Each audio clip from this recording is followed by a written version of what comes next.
নমস্কাৰ NCL certificate কেনেদৰে উলিয়াব লাগে তাৰ বিষয়ে আজি ভিডিঅ'টো বনাইছোঁ। প্ৰথমে আপোনালোকক দেখুৱাই লৈছোঁ কি ইম্পৰ্টেণ্ট ডকুমেণ্টছ লাগিব এনচিএল অৰ্থাৎ নন ক্ৰিমি লেয়াৰ চাৰ্টিফিকেটৰ বাবে। ইয়াতে চাব আপোনালোকে নন ক্ৰিমি লেয়াৰ চাৰ্টিফিকেটৰ বাবে ইম্পৰ্টেণ্ট কি ডকুমেণ্টছ লাগিব। প্ৰথম লাগিব এপ্লিকেশ্যন ফৰ্মখন, যিটো ডেছক্ৰিপশ্যন বক্সত আছে। তাতে লাগিব PRC বা পাৰ্মানেণ্ট ৰেচিডেঞ্চ চাৰ্টিফিকেট বা যিকোনো প্ৰুফ অফ ৰেচিডেঞ্চি দিব লাগিব। তাৰপিছত যিটো আপোনালোকৰ OBC MOBC চাৰ্টিফিকেট আছে, কাষ্ট চাৰ্টিফিকেট বুলি কোৱা হয়, সেই কাষ্ট চাৰ্টিফিকেটটো আপোনালোকক লাগিব। OBC বা MOBC যি কাষ্ট চাৰ্টিফিকেট সেইটো আপোনালোকক লাগিব। কমপ্লিমেণ্ট অথৰিটিৰ দ্বাৰা চাইন হ'ব লাগিব। তাৰপিছত লাগিব আপোনালোকৰ ইনকাম চাৰ্টিফিকেট, হয়তো আপোনালোকৰ যিটো চাৰ্কল অফিচ আছে তাৰ পৰা হ'লেও হ'ব, নাইবা মৌজাদাৰৰ পৰা হ'লেও হ'ব। মেইনলি আপোনালোকে চাৰ্কল অফিচৰ পৰাই পাব।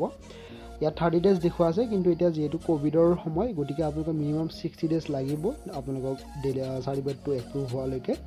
এনেই আগতে চিটুৱেশ্যন ভালে থাকোঁতে মাত্ৰ 30 দিন লাগিছিল। ডাউনলোড বটনত ক্লিক কৰিলে যিখন এপ্লিকেশ্যন ফৰ্ম আপলোড কৰিব লাগে সেই এপ্লিকেশ্যন ফৰ্মখন পাব। এইখন আপোনালোকে প্ৰিণ্ট আউট কৰিব লাগিব আৰু ফিল আপ কৰি আকৌ স্কেন কৰি আপলোড কৰিব লাগিব। এপ্লিকেশ্যন ফৰ্মখন ফিল আপ কৰাটো সহজ। যদি কৰিব নাজানে তেতিয়া আপোনালোকে তলত ইনষ্টাগ্ৰামৰ লিংক দিয়া আছে, তাতে গৈ আপোনালোকে মেছেজ কৰিব। মেছেজ কৰিলে যিটো ডেমো হয় কেনেদৰে ফিল আপ কৰিব লাগে তাৰ বিষয়ে মই আপোনালোকক জনাই দিম। এইটো একদম সুবিধা আৰু অতি চমু প্ৰচেছ হয়, কেনেদৰে এপ্লিকেশ্যন ফিল আপ কৰিব লাগে। ইয়াতে অসমীয়াটো দিয়া আছে, গতিকে আপোনালোকৰ বাবে অতিকৈ সুবিধাজনক হ'ব। ইংলিছ যদি কোনোবাৰ অসুবিধা থাকে, ইয়াতে অতি সহজ আৰু এফালে ইংলিছ আৰু এফালে অসমীয়াত দিয়া আছে, গতিকে ফিল আপ কৰাটো অতি সুবিধাজনক হ'ব। ইয়াতে কাষ্টৰ নাম দিব দিয়া আছে, জাতিটোৰ নাম, আপোনালোকে কি জাতি হয়, কোচ নে কি বেলেগ কিবা কিবি যি থাকে আপোনালোকৰ OBC বা MOBC সকলৰ। মন কৰিব এই চাৰ্টিফিকেটখন OBC সকল লগতে MOBC সকলে উলিয়াব পাৰে। আৰু এই চাৰ্টিফিকেটখন বৰ্তমান যিটো আপোনালোকৰ পলিটেকনিকৰ এডমিশ্যন হৈ আছে, সেই পলিটেকনিকৰ এডমিশ্যনৰ বাবে অতিকৈ প্ৰয়োজনীয় যিখিনি OBC কেণ্ডিডেট আছে। গতিকে গোটেইখিনি কেণ্ডিডেটে উলিয়াওক আৰু এডমিশ্যন হোৱালৈকে এইখন চাৰ্টিফিকেট আপোনালোকে এপ্ৰুভ হৈ যাব পাব। গতিকে এডমিশ্যনৰ টাইমত এইখন অতিকৈ প্ৰয়োজনীয় হ'ব। এইবাৰ চাওঁ আমি কেনেদৰে এপ্লাই কৰিব লাগিব। এপ্লাই কৰিবৰ বাবে গভৰ্ণমেণ্ট ছাৰ্ভিচত যাব। ৰেজিষ্ট্ৰেশ্যন যিটো প্ৰচেছ মই ডেছক্ৰিপশ্যন বক্সত আছে চাই ল'ব। ডাইৰেক্টলি এনেকুৱা ইণ্টাৰফেচ আহিব। ইমেইল এড্ৰেছ আৰু ইউজাৰ নেমটো লিখি আপোনালোকে লগ ইন কৰি লৈ ল'ব। ৰেজিষ্ট্ৰেশ্যন প্ৰচেছটো ডেছক্ৰিপশ্যন বক্সত আছে, আপোনালোকে চাই ল'ব কেনেকুৱা প্ৰচেছ হয়। চিম্পুলকৈ দেখুৱাইছোঁ, আপোনালোকে ডেছক্ৰিপশ্যন বক্সত যাব। ইয়াতে আইডিটো লগ ইন কৰাৰ পাছত ওপৰতে নন ক্ৰিমি লেয়াৰ বুলি আপোনালোকে চাৰ্চ কৰি দিব। যিটো চাৰ্চ বাৰ আছে ইয়াতে পাই যাব আৰু গো অপশ্যনত ক্লিক কৰি দিব। গো অপশ্যনত ক্লিক কৰাৰ লগে লগে এনেকুৱা ইণ্টাৰফেচ আহিব নন ক্ৰিমি লেয়াৰ চাৰ্টিফিকেটৰ বাবে। ইয়াতে এপ্লাই তলতে অনলাইন বটন এটা আছে, সেই বটনটোত আপোনালোকে ক্লিক কৰি দিব। ক্লিক কৰাৰ লগে লগে এটা নতুন উইণ্ড' অ'পেন হ'ব। নতুন অ'পেনত পাব আপোনালোকে ছাবমিট অনলাইন বুলি। সেই ছাবমিট অনলাইনত ক্লিক কৰিলে এনেকুৱা ইণ্টাৰফেচ পাব। এপ্লিকেশ্যন ফৰ্ম থাকিব। ইয়াতে প্ৰথমে আপোনালোকে চিলেক্ট কৰিব লাগিব আপোনালোকৰ চাৰ্টিফিকেটখনৰ লেংগুৱেজ। ইংলিছে চিলেক্ট কৰিব, যিহেতু সকলোতে ইংলিছে প্ৰিফাৰ হয়। তাৰপিছত আপোনালোকে আনফালে থাকিব এটা ইউজাৰ ID। ইয়াতে এপ্লিকেশ্যন ফৰ্মখনত প্ৰথমে নেমটো চিলেক্ট কৰিব লাগিব। ইয়াতে মিষ্টাৰ মিছেছ কি হয় আপোনালোকে নিজৰ নামটো দি দিব, কেপিটেলত লিখিব গোটেইখিনি আৰু অট'মেটিক কেপিটেলে হৈ যাব। তাৰপিছত তলতে দিয়া আছে মোবাইল নাম্বাৰ, আপোনাৰ 10 ডিজিট যিটো ভেলিড মোবাইল নাম্বাৰ, সেই মোবাইল নাম্বাৰটো ইয়াতে আপোনালোকে শুদ্ধকৈ বহাব। তাৰপিছত ডেট অফ বাৰ্থটো দি দিব। কাষতে আছে কেলেণ্ডাৰত ক্লিক কৰিলে আপোনালোকৰ যিটো ডেট অফ বাৰ্থ হয় সেই ডেট অফ বাৰ্থটো আপোনালোকে ইয়াত চিলেক্ট কৰিব পাৰিব। ভালদৰে চিলেক্ট কৰিব। চাৰ্টিফিকেটখনত এইটো ডেট অফ বাৰ্থে আহিব, কাৰণ যদি অশুদ্ধকৈ চিলেক্ট কৰে তেতিয়াহ'লে অশুদ্ধকৈ আহিব। তাৰপাছত আছে ফাদাৰ্ছ নেম, যিটোৰ পিতৃৰ নামটো আপোনালোকে শুদ্ধকৈ লিখি দিব, কাৰণ পিতৃৰ নামটো চাৰ্টিফিকেটখনতে আহিব, গতিকে ভুলকৈ নিলিখিব। তাৰপাছত আছে আপোনালোকৰ মাদাৰ্ছ নেম। ইয়াতে নিজৰ যিটো দেউতাৰ নাম হয় সেইটো দেউতাৰ নামটো লিখিব। তাৰ তলত আছে মাদাৰ্ছ নেম। ইয়াতে য'ত নেকি লাল কালাৰৰ ষ্টাৰ মাৰ্ক আছে গোটেইকেইটা কম্পালচৰি হয়। আপোনালোকে যদি ফিল আপ নকৰে তেতিয়া এপ্লিকেশ্যন ফৰ্মখন ফিল আপ নহ'ব। স্পঞ্জ নেম নালাগে। তাৰপাছত আধাৰ নাম্বাৰ দি দিব, যদি আছে। পান নাম্বাৰ থাকিলে দিব, যদি নাই দিব নালাগে, কম্পালচৰি নহয়। তাৰপিছত মেইল এড্ৰেছটো ঠিক তেনেকুৱাই কম্পালচৰি নহয়, যদি আছে আপোনালোকে দি দিব। মেক্সিমাম মেইল এড্ৰেছ থাকে, গতিকে আপোনালোকে দি দিব, কাৰণ কেতিয়াবা মেইলৰ জৰিয়তেও আহে, গতিকে আপোনালোকে মেইল এড্ৰেছটো প্ৰিফাৰ হিচাপত দি দিব। দিয়াৰ পাছত আপোনালোকে কি কৰিব, আকৌ ওপৰলৈ গুচি যাব। ওপৰলৈ গুচি যালে আপোনালোকে চাব ৰাইট ছাইডত আপোনালোকৰ ডিটেইলছসমূহ দিব দিয়া হৈছে। ইয়াতে আপোনালোকৰ যিটো পাৰ্মানেণ্ট ডিটেইলছ সেইটো দিব লাগিব। পাৰ্মানেণ্ট এড্ৰেছৰ ভিতৰত আপোনালোকে প্ৰথমে আছাম হিচাপত চুজ কৰি থাকিব। তাৰপিছত আপোনালোকে ডিষ্ট্ৰিক্টটো ইয়াতে লিখি দিব লাগিব। ডিষ্ট্ৰিক্ট মানে যিটো লিষ্ট আছে আপোনালোকে ডিষ্ট্ৰিক্টটো চিলেক্ট কৰিব। ছাব ডিভিজনটো ইয়াতে চাৰ্চ কৰিব। তাৰপিছত আছে ৰেভিনিউ চাৰ্কেল। ৰেভিনিউ চাৰ্কেলৰ লিষ্টখনত আপোনালোকে চাব কোনটো আপোনালোকৰ ৰাজচক্ৰ হয় সেইটো। তাৰপিছত আছে মৌজা, আপোনালোকৰ যিটো মৌজা হয় এতিয়া আপোনালোকে লিষ্টখনত চিলেক্ট কৰিব। আপোনালোকৰ ডিষ্ট্ৰিক্ট ৱাইজ ওপৰ ডিটেইলছ অনুসৰি তলখিনি আহিব। তাৰপিছত ভিলেজখন বা টাউনখন আপোনালোকৰ লিষ্ট ওলাই যাব।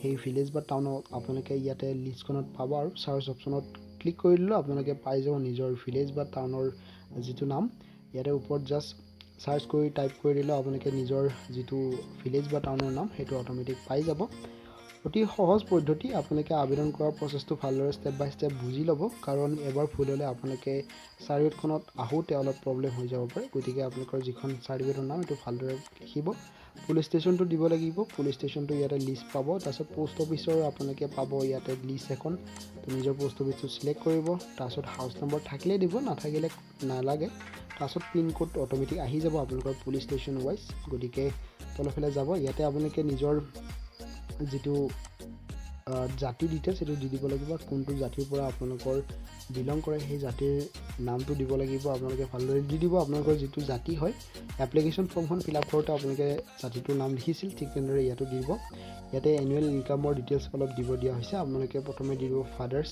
ৰিলেশ্যনটো কি হয় বা টাইপ কি অৰ্গেনাইজেশ্যন কৰে এগ্ৰিকালচাৰত কাম কৰে নে কিবা চাকৰি কৰে আপোনালোকে ডিটেইলছটো দি দিব তাৰপাছত আপোনালোকে যদি খেতি কৰে খেতিয়কসকলৰ বাবে কোনো ধৰণৰ ডেজিগনেশ্যন পোষ্ট মই নাজানো গতিকে নট ইয়েট বুলিয়ে দি দিছোঁ যদি আপুনিও নাজানে তেতিয়া নট ইয়েট বুলি দিব আৰু যদি জানে তেতিয়া দি দিব কোনো কথা নাই তাৰপিছত গ্ৰছ এনুৱেল ইনকাম আপোনালোকৰ বছৰি কিমান উপাৰ্জন হয় তাৰ বিষয়ে দিব দিয়া আছে ইয়াত মই মিনিমাম এটা দি দিছোঁ এমাউণ্ট 30,000 বুলি 40,000 হিচাপত দি দিছোঁ এটা ইনকাম তাৰপিছত ইনকাম ফ্ৰম আদাৰ চ'ৰ্চত আপোনালোকে থাকিলে দিব নাথাকিলে জিৰ' বহাই দিব আৰু টোটেল ইনকামটো কিমান হয় আপোনালোকে কেলকুলেট কৰি দি দিব তাৰপিছত এড মোৰ অপশ্যনত গৈ আপোনালোকে আলু এজনৰ নাম এড কৰিব পাৰে ইয়াতে মাদাৰ হিচাপত মাদাৰৰ নামটো দিব পাৰে যিহেতু পেৰেণ্টছৰ ভিতৰত মা আৰু দেউতা দুয়োটাই পৰে গতিকে মাদাৰ ক্ষেত্ৰতো ঠিক তেনেদৰে দিছোঁ খেতিয়ক কৃষি হিচাপত ইয়াতো নট ইয়েট বুলি দিছোঁ পোষ্টটোৰ নাম বা অৰ্গেনাইজেশ্যনৰ নামটো নাজানো তাৰপিছত ডেজিগনেশ্যন পোষ্ট সেইটো নট ইয়েট দি দিছোঁ আপোনাৰ যদি চাকৰি কৰে গোটেই ডিটেইলছটো দি দিব ভালদৰে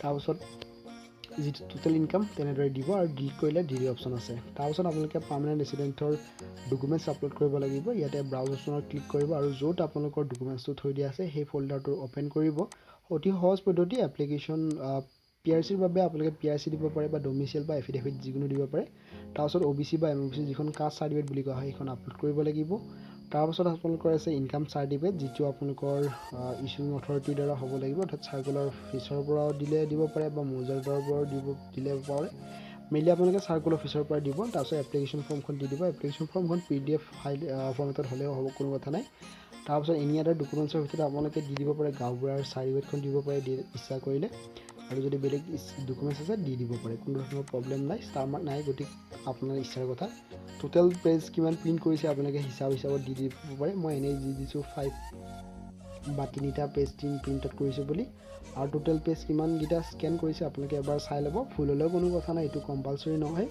ইয়াতে জাষ্ট এটা নাম্বাৰ বহাই দিলে হ'ল যিটো কেপচা কোড দেখুওৱা আছে এই কেপচা কোডটো আপোনালোকে A to Z ইয়াতে লিখি দিব লেফ্ট ছাইডত আপোনালোকে শ্ব' হৈছে আৰু চিনি নাপালে ৰিফ্ৰেছ বুটাম আছে এতিয়া আপোনালোকে প্ৰিভিউ বুটামত ক্লিক কৰি দিব প্ৰিভিউ বুটামত ক্লিক কৰাৰ লগে লগে এপ্লিকেশ্যনখন প্ৰিভিউ হ'ব আপোনালোকে ভালদৰে চাব কোনটো অশুদ্ধ হৈছে নে শুদ্ধ হৈছে নে গোটেইখিনি চোৱাৰ পিছত ইয়াত কাটি দিব আৰু ছাবমিট বুটামত ক্লিক কৰিব এনেকুৱা কনফাৰ্মেশ্যন আহিব আৰু sure you want to submit the application form ইয়াতে কৰিব ইয়েছ বুটামত ক্লিক কৰাৰ লগে লগে অলপ সময় ৱেইট কৰিব লাগিব একনলেজমেণ্টটো আপোনালোকৰ জেনেৰেট হোৱালৈকে নেক্সট ষ্টেপ অট'মেটিক আহি যাব ইয়াত নেক্সট ষ্টেপত আপোনালোকে আহিব নন ক্ৰিমিনেল লেয়াৰ চাৰ্টিফিকেটৰ বাবে আপোনালোকে 30 টকা এটা পে'মেণ্ট কৰিব লাগিব অনলাইন যোগে এপ্লিকেশ্যন ফৰ্মখন ভেলিডেট হৈ গৈছে ছাকচেছফুলি এতিয়া মাত্ৰ এমাউণ্টটো কৰিলে আমাৰ একনলেজমেণ্ট ৰিচিপ্টটো ওলাব গতিকে পে অপশ্যনত ক্লিক কৰিলে এনেকুৱা ইণ্টাৰফেচ আহিব চিকিউৰিটি ৱাৰ্নিং ইয়াত কণ্টিনিউ বটমত আপোনালোকে ক্লিক কৰি দিব কণ্টিনিউ বটমত ক্লিক কৰাৰ লগে লগে এনেকুৱা ইণ্টাৰফেচ আহিব যিটো পে ইউজ মানি বুলি অপশ্যন আছে ক্লিক হিয়াৰ টু প্ৰচিড বুলি এই অপশ্যনটোত আপোনালোকে ক্লিক কৰি দিব ক্লিক কৰাৰ লগে লগে আপোনালোকে যিটো এপ্লিকেশ্যন ফৰ্মৰ বাবে 30 ৰুপিজটো পে'মেণ্ট কৰিব পাৰিব অনলাইন যোগে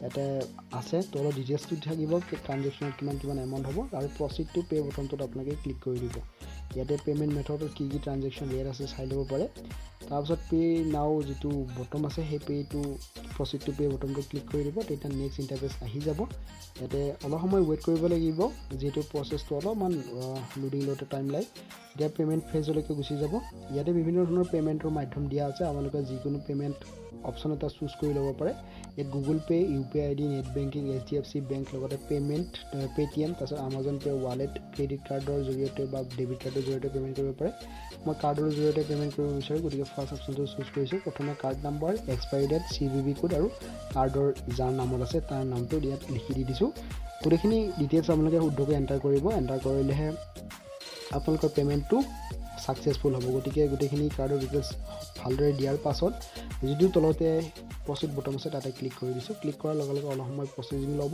আৰু ডাইৰেক্টলি OTP ফেজটো অহাৰ লগে লগে OTPটো এণ্টাৰ কৰি মেক পে'মেণ্ট বটমটোত ক্লিক কৰি দিছোঁ। মেক পে'মেণ্ট বটমটোত ক্লিক কৰাৰ পিছত আপোনালোকে কোনো ধৰণৰ ৰিফ্ৰেছ বটম ক্লিক নকৰিব, অলপ সময় ৱেইট কৰিব।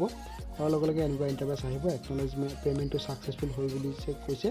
এতিয়া বৰ্তমান একনলেজমেণ্ট ৰিচিপ্টটো জেনেৰেট হ'ব। এইটো হৈছে একনলেজমেণ্ট ৰিচিপ্ট। এইটোৰ জৰিয়তে আপোনালোকৰ যিটো এপ্লিকেশ্যন নাম্বাৰ আছে ওপৰত, সেই এপ্লিকেশ্যন নাম্বাৰটোৰ জৰিয়তে আপোনালোকে ট্ৰেক কৰিব পাৰিব আপোনালোকৰ এপ্লিকেশ্যন ফৰ্মখন। বিভিন্ন ধৰণৰ কেণ্ডিডেটে মেছেজ কৰে যে মই এপ্লাই কৰিছিলোঁ আৰু একনলেজমেণ্ট ৰিচিপ্টটো নোলাল, কিন্তু এটা এপ্লিকেশ্যন নাম্বাৰ আহিছে। যিটো এপ্লিকেশ্যন নাম্বাৰ আহিছে বুলি কয় সেইটো এপ্লিকেশ্যন নাম্বাৰ নহয়। এপ্লিকেশ্যন নাম্বাৰৰ সদায় আগত SSDG বুলি থাকিব, সেইটো মন কৰিব। এপ্লিকেশ্যন নাম্বাৰ বুলি বিভিন্ন ধৰণৰ যিটো ট্ৰানজেকশ্যন নাম্বাৰ আহে সেইটোকে এপ্লিকেশ্যন নাম্বাৰ বুলি ভাবে, মন কৰিব। এপ্লিকেশ্যন নাম্বাৰৰ আগত সদায় SSDG বুলি থাকিব। এতিয়া এপ্লিকেশ্যন নাম্বাৰটো কপি কৰি লৈ আমি কি কৰিম, এপ্লিকেশ্যন ষ্টেটাছটো চেক কৰি দেখুৱাম আপোনালোকে কেনেদৰে চেক কৰিব পাৰে। এইটো আপোনালোকৰ DC অফিচৰ দ্বাৰা চাইন কৰা হয়। এই চাৰ্টিফিকেটখন ইছ্যু কৰা অথৰিটিটোৰ নাম হ'ল DC অফিচ, ডেপুটি কমিশ্যনাৰ ফালৰ পৰা আপোনালোকক ইছ্যু কৰিব। যিহেতু মোৰ ডিষ্ট্ৰিক্ট দৰং, গতিকে দৰং ডিষ্ট্ৰিক্ট দেখুৱাই আছে। আপোনালোকৰ যদি ডিষ্ট্ৰিক্ট বেলেগ হয় তেতিয়া সেই ডিষ্ট্ৰিক্টখনৰ নাম উল্লেখ থাকিব ওপৰত। ইয়াতে QR কোড এটা থাকিব, QR কোডটো স্কেন কৰিলেও আপোনালোকে নিজৰ ডিটেইলছটো ইয়াতে উপলব্ধ হ'ব। অতি সহজ পদ্ধতি আৰু অতি ভাল পদ্ধতি। আছাম গভৰ্ণমেণ্টৰ এইটো বহুত ভাল সুবিধা বুলি ক'ব পাৰি, যাৰ জৰিয়তে অনলাইনতে বিভিন্ন ধৰণৰ সুবিধা আমি অতি ঘৰতে বহি কম সময়ৰ ভিতৰত আমি উপলব্ধ হ'ব পাৰোঁ। এতিয়া আমি আপোনালোকক দেখুৱাম কেনেদৰে আপোনালোকে এপ্লিকেশ্যন ষ্টেটাছটো চেক কৰিব পাৰিব। এপ্লিকেশ্যন ষ্টেটাছটো চেক কৰিবৰ বাবে আপোনালোকে আগৰ হোম পেজত যাব আৰু চেক ই ফৰ্ম ষ্টেটাছত পাব। এপ্লিকেশ্যন নম্বৰটো ইয়াতে বক্সটোত আপোনালোকে ক্লিক কৰি দিব, যিটো এপ্লিকেশ্যন নম্বৰ আপোনালোকে কপি কৰিছে, আৰু চাৰ্চ বটনটো ক্লিক কৰি দিব।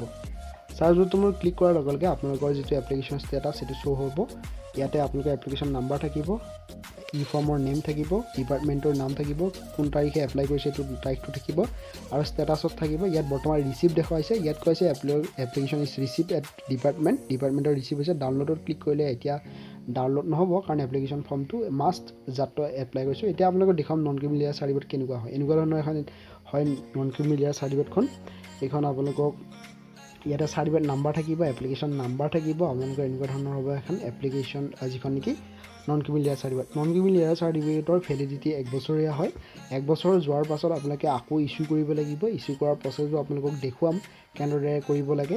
ভিডিঅ'টো চোৱাৰ বাবে বহুত বহুত ধন্যবাদ। আৰু যিখিনি OBC বা MOBC কেণ্ডিডেট আছে তেওঁলোকে এই ভিডিঅ'টো যিমান পাৰে লগ বন্ধুতে শ্বেয়াৰ কৰক, যাতে সকলোৱে নন ক্ৰিমিনেল লেয়াৰ চাৰ্টিফিকেট কৰাৰ প্ৰচেছটো ভালদৰে গম পায়। লগতে আপোনালোকক দেখুৱাম EWS চাৰ্টিফিকেট কেনেদৰে ওলায় নেক্সট ভিডিঅ'টো চোৱাৰ বাবে বহুত বহুত ধন্যবাদ।